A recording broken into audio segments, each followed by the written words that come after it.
Alright, time for a wagon update. A few things have changed since I bought the car back in June. Been driving it ever since. And about a month ago, actually August 11th to be exact, the transmission started acting up with a real long delay going to reverse. Sometimes it would take 3 seconds to catch, sometimes it would take 7 seconds. But as of 2 days ago, the car doesn't have reverse anymore at all. And that's the 200 4R transmission that's in it now. But haven't done much to the car. Got new tires put on it. I got rid of the stupid ass seat belts that went on the doors. They were stupid. I mean, they were the ugliest thing you could think of. That's where they went. And for some reason GM thought it was funny to pop rivet the door panels on from the factory, so you gotta knock some rivets out of there just to get the panel off, and then you gotta rig it back together. But you can see when they were on there, they were creating a tremendous blind spot, and that's dangerous. I can't believe that they actually let that design go from the factory, and nobody caught that as being a safety hazard. So I took the seat belts out of my 83, and I got them in there nicely.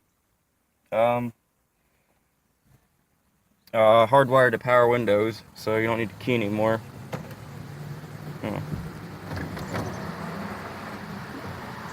It's a nice little feature. You can just rewire them to the fuse box. And I got rid of the dorky gas pedal. You might have seen that on another video I made of how to get rid of that gas pedal, but I put an older GM type gas pedal on.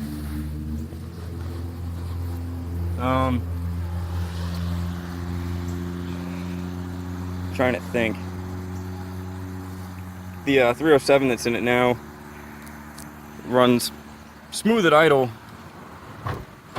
but the timing chain's really slacked out. You can spin the crank pulley left and right pretty considerably, probably like 1.5 to 2 inches. It tells me the chain's really stretched. It runs, the carburetor mixture screws need punched out because it's starving for fuel when it hits the overdrive gear. You can feel it just cutting out. And it also burns a tremendous amount of oil. I mean, every time you start this thing, you see a giant blue cloud come out of the pipe. I think the valve guide seals are bad. But it's consuming about a quart of oil for every tank of gas. So the 307 that's in there isn't doing too hot at this moment, but I got the heart transplant coming on its way. I'll show you that in just a second. There's the 350 transmission that's going to be replacing that 4R tranny that's in there now. Came out of a 75 Cutlass. Actually, the guy that sold me the motor sold me the transmission as well. That's his writing up on top. But it's cool. It's not even a grease bomb. So fluid's pretty clean. It doesn't smell burnt. So probably gonna get a seal kit for it. Definitely want to do the front seal before it goes in, because once that starts leaking, that's gonna be a hell of a nightmare to pull the tranny back out and fix.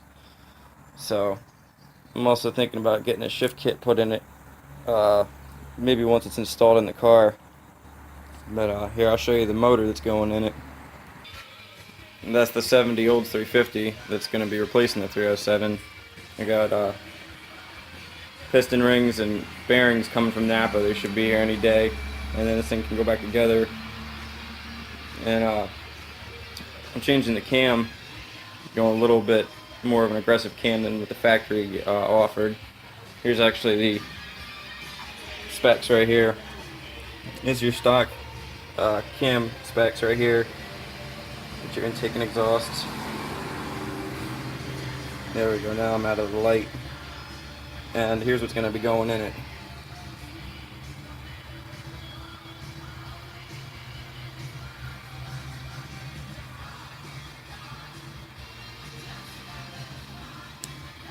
But anyway, like, comment, subscribe, and stay tuned, because we'll be making more videos as the motor goes back together, and then there'll be another series on the motor swap itself going in the wagon.